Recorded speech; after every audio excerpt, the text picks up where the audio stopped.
Hello guys, today I'm going to show you how to enable developer mode on Samsung Smart TV. So this tutorial is based on Samsung developers website, which is the official website for Samsung developers. So this guide is very legit and very official. So prerequisites guys is to make sure that the TV has the latest firmware installed and connect your computer and the TV to the same network.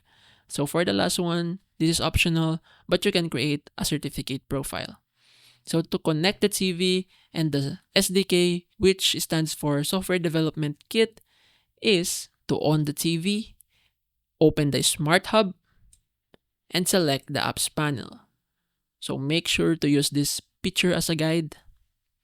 And in the Apps panel, enter 12345 using the remote control or on the screen number keypad. The developer mode configuration pop-up appears.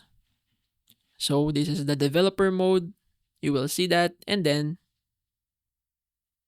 switch the developer mode to on. And after that, you have switched it on. Basically, that's it.